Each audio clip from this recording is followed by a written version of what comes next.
Muncul petisi yang berisi permintaan pengembalian donasi dari donatur kepada Agus, korban penyiraman air keras. Para donatur pun meminta Agus untuk mengembalikan uang donasi yang dipakai untuk bayar utang kerabatnya ke bank.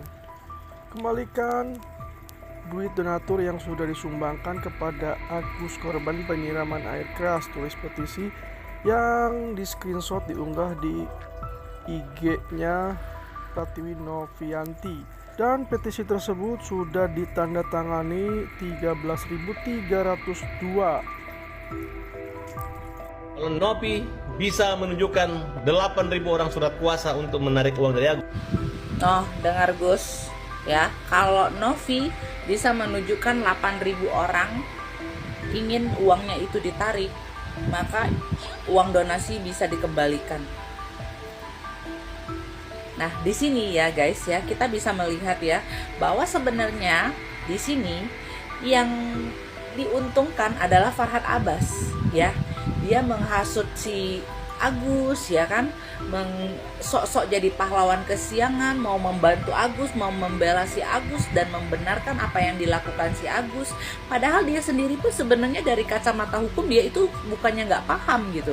Si Farhad Abbas itu sebenarnya tuh paham gitu bahwa si Agus ini tuh nggak akan menang gitu.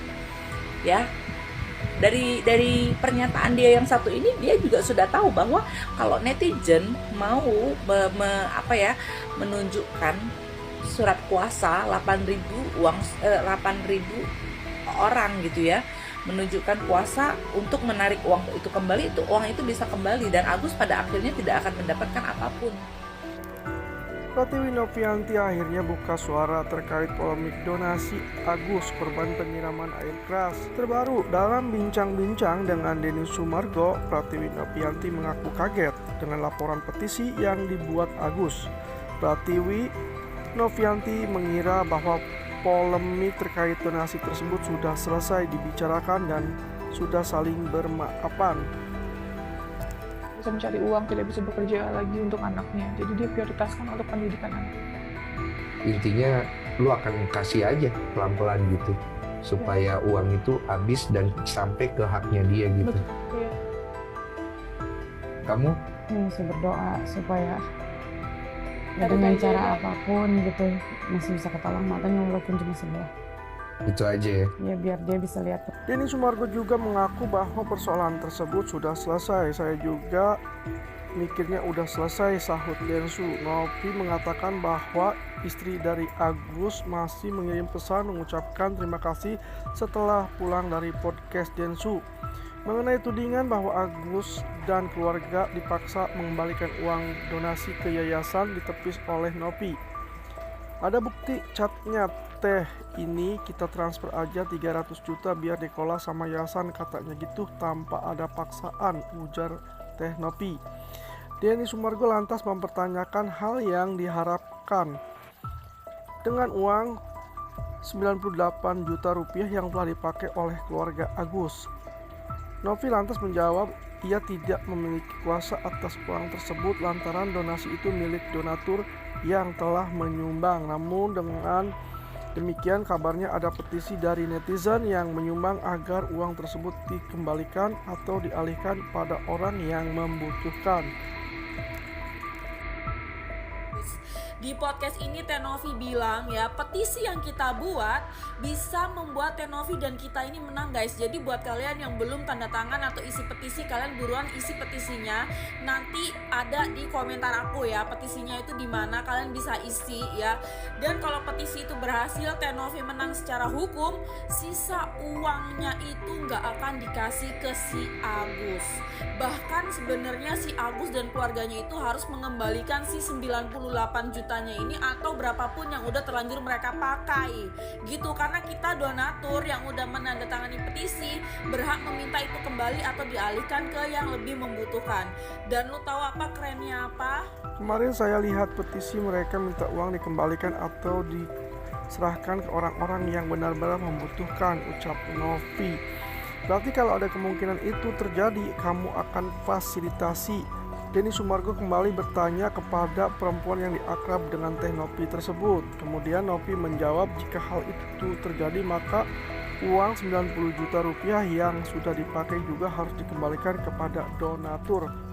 Ya, hitungannya yang 98 juta harus dikembalikan juga dong oleh atas nama Miftah Huzanah, yaitu Mbak Via, anak dari Wawa. Rasa keluarga Agus berat untuk mengembalikannya. Denny Sumargo pun mengaku bersedia mengganti agar uang tersebut dapat kembali sesuai mutasi. Karena uang 90 juta itu yang mereka sulit untuk bayar, menurut saya ya mereka akan berat untuk bayar, biar gue galangin, tutur Densu. Gini, saya tidak ada kaitan apapun dalam kasus. Siapa nama cowok itu? Agus sama Novi ya? Iya. Tapi kalau saya pelajari kasusnya, kalau saya hanya melihat dari aspek hukum, secara hukum uang itu sudah milik dari Agus. Secara hukum uang itu sudah dari Agus. Jadi tidak bisa dituntut uang itu dipakai untuk apa. Halo Bang Otman, apa kabarnya kasus Vina? Abang yang nangani kasus Vina dulu ya kan? Udah ada kepastian penegakan hukumnya Bang Otman? Udah ada? Belum ya? Saya mau menanggapi sedikit lah ya. Oke, fine-fine saja apa yang Anda nyatakan ya kan, itu udah hak si Agus. Begini Bang Otman, pihak yayasan itu pasti ingin mengetahui detailnya itu, misalnya uang perobatan itu betul untuk biaya perobatan atau tidak ya kan, ingin mengetahui rinciannya kemana-mana aja uangnya, bukan yang malah Mbak Novi mau mengambil uang tersebut ya kan, mau mengcancel, bukan. Tetapi Mbak Novi ini kepengen rinciannya itu ada seketika para donatur ya, para pendonasi tersebut menanyakan ya kan, Mbak semalam kami memberikan sekian-sekian itu dari pihak kami ada, bos kami meminta perinciannya gitu ya kan, gitu misalnya ya kan, itu pasti ada ya, 1-2 orang itu pasti ada menanyakan ya kan, gitu kan. Mana tahu pemikiran para pendonasi tersebut ya nanti nggak dikasih nih sama yang terkena musibah tersebut. Itu pikiran para pendonasi ya, bikinlah kalau bikin donasi yang memberikan donasi yang 100.000 ya oke lah, ikhlas ya gitu. Tapi kalau ini 1,5 M ya terkumpul itu, saya sudah melihat di channelnya Kang Denny ya kan, itu ada yang memberikan 6 juta ya kan, 10 juta sekali ngasih ya kan. Kita kan kadang itu ada orang pendonasi itu, bos-bos itu menyuruh karyawannya untuk memberikan donasi tersebut karena dia disuruh bawahannya kan, kirimkan aja lah Bang apa untuk donasi yang musibah itu, kasihan juga gitu kan, baru minta perinciannya nanti apa ya, misalnya nanti kalau udah nyampe gitu ya kan, betul nggak dikasih orang yayasan. Itu pemikiran donasi para pendonasi itu Bang Otman ya. Saya contohkan kenapa saya berani berkata tersebut kayak gitu ya, karena saya mengalami seperti itu juga di adik saya ya, waktu dulu viral juga ya kan, dalam kasus persalinan yang diperlambat dari pihak rumah sakit ya kan. Mereka juga dapat bantuan dari yayasan ya kan, saking rumah sakit tersebut ya kan acuh tak acuh sama masyarakat kecil. Pak Agus Adrianto sebagai Kapolda Medan dulu ya, sekarang udah menjadi menteri itu Pak Agus Adrianto ya kan, membantu adik saya juga ya. Jadi terbukti apa, misalnya saya menyatakan itu bukan asal ngomong, ini karena pengalaman hidup saya juga ya, yang terkena musibah kepada keluarga saya ataupun adik saya tersebut Bang Otman ya kan. Pihak yayasan tersebut itu ya, pihak yayasan tersebut itu ingin mengetahui saja ya kan, seketika para pendonasi itu menanyakan kepada ketua yayasan tersebut Bang Otman, itu yang ingin dipertanggungjawabkan oleh pihak yayasan gitu Bang Otman. Aduh gimana kasus Vina Bang Otman? Salam waras.